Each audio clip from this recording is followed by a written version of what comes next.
My name is Ludwig Schleffli. I am a Swiss geometer.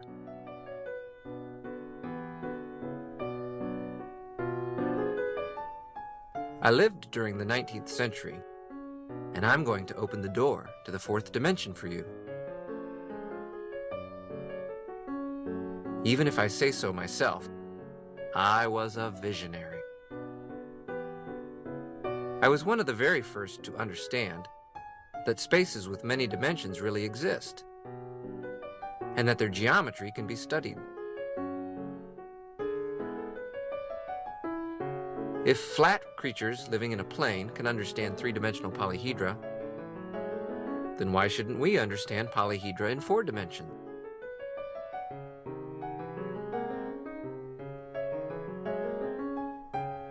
One of my main achievements was to describe all regular polyhedra in four dimensions. What is the fourth dimension? A lot has been written on the subject. Science fiction writers never tire of talking about it. I'm going to explain things on the blackboard. You'll see that this blackboard has a bit of magic about it. What's important is to prepare yourself to forget about the world which is familiar to us and to imagine a new world that our eyes and our senses have no direct access to. We'll have to be smart, just like the lizards were before. I'm going to climb up to a viewpoint that, unfortunately, you cannot see, and I'll try to describe what I see from there. But before we begin, I'll draw a straight line on the board. Let me just mark the origin here. Each point on this line can be located by its distance from the origin, with a minus sign if it's on the left, or a plus sign if it's on the right. Usually the number is denoted by x and is called the abscissa. Since the position of a point on a line can be described by a single number, we say that the line has one dimension. Now I draw a second axis perpendicular to the first one. Each point in the blackboard plane is now completely described by two numbers, usually denoted x and y, the abscissa and the ordinate. The plane has two dimensions. If you had to explain to some being living on a line what it is to be a point in the plane that is unknown to him, you could simply say, a point in the plane is just a pair of numbers. Let's go to the third dimension. The chalk now writes in the air and draws a third axis, perpendicular to the two previous ones. A point in space is described by three numbers, x, y, and z. One could say to the reptiles that are curious to know about our world, a point in space is just three numbers. Let's go to the fourth dimension. One could try to draw a fourth axis perpendicular to the others, but that's impossible. So we have to do something else instead. Of course, we might just say that a point in the fourth dimension is nothing other than four numbers: x, y, z, t. That doesn't help us a lot. In spite of the difficulties, we are going to try to get a feeling for this geometry.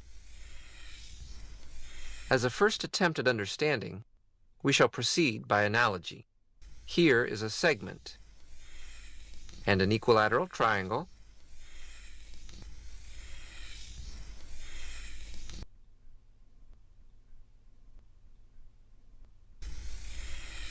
and finally, a regular tetrahedron.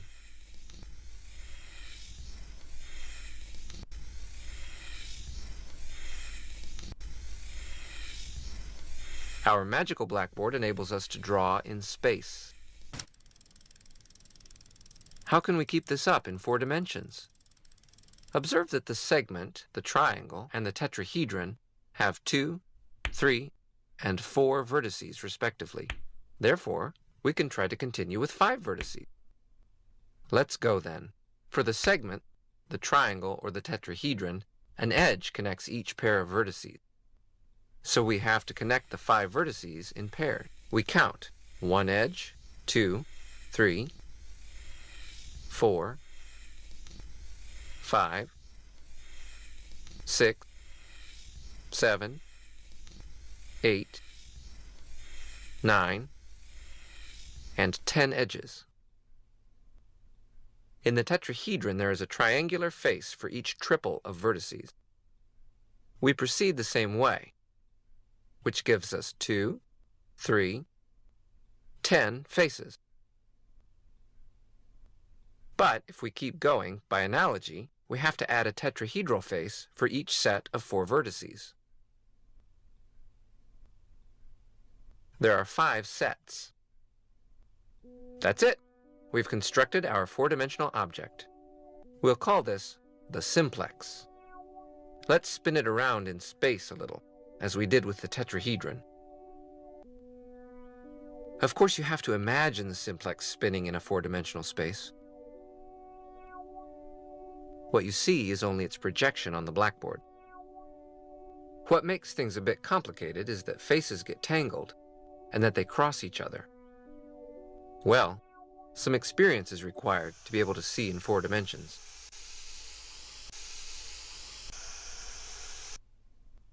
We're going to take the simplex, which is in 4D space, and move it gradually so that different cross-sections of it meet our 3-dimensional space. In the same way that reptiles could see a polygon appearing and disappearing, we'll see a 3-dimensional polyhedron which appears, changes shape, and then vanishes. Here is the simplex passing through our 3-dimensional space. We're now going to meet more 4-dimensional polyhedra passing through our own 3-dimensional world. Here's the hypercube, a member of the family that starts with the segment and continues up through the square and the cube. I must confess that getting a feeling for the geometry from the slice method like this is rather tricky. I discovered the analogs of the icosahedron and the dodecahedron. They have complicated names, but I'll just call them 120 cell and 600 cell, since the former has 120 faces and the latter 600. Look at the 120 cell. It's just passing through our space.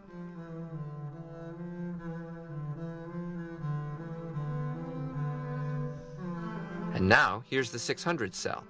Of course, when I say that a 4-dimensional polyhedron has 600 faces, I mean 3-dimensional faces. Yes, these 600 faces are 600 tetrahedra. As for the 120 cell, it consists of 120 dodecahedra. In a minute, we'll see how we can get to know them better.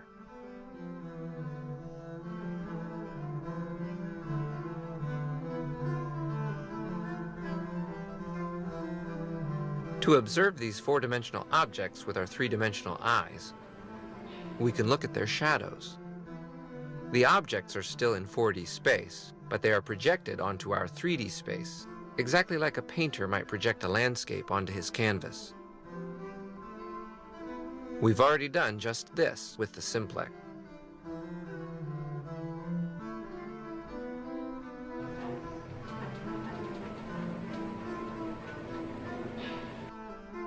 Here is the hypercube.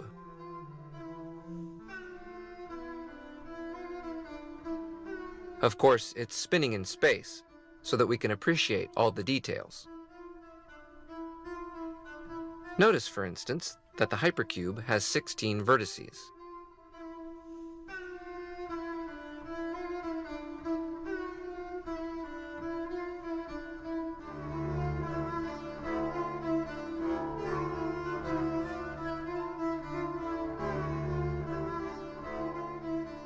Here's a little newcomer.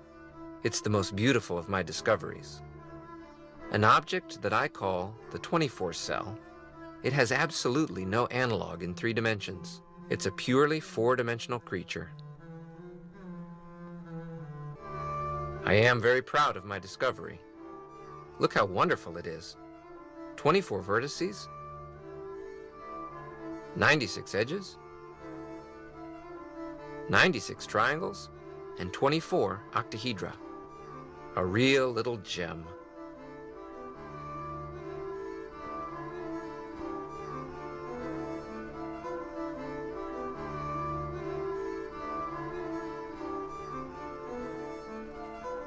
Here's the shadow of the 120 cell in all its majesty. A rather complicated majesty, you have to agree.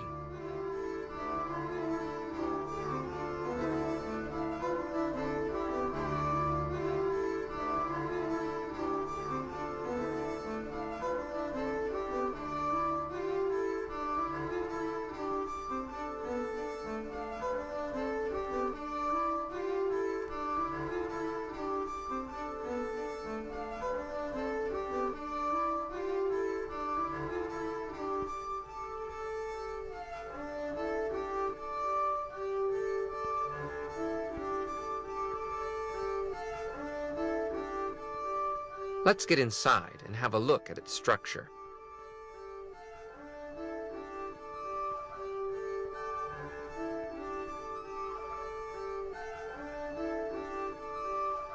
Look.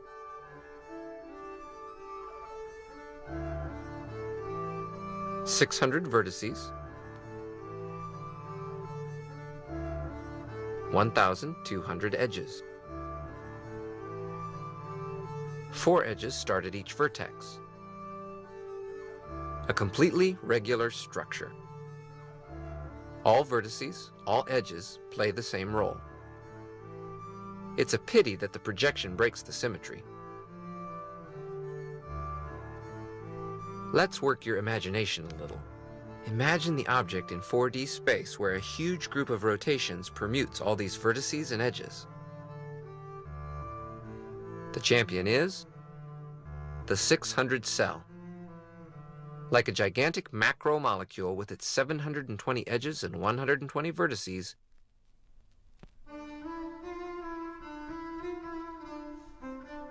and 12 edges starting from each vertex.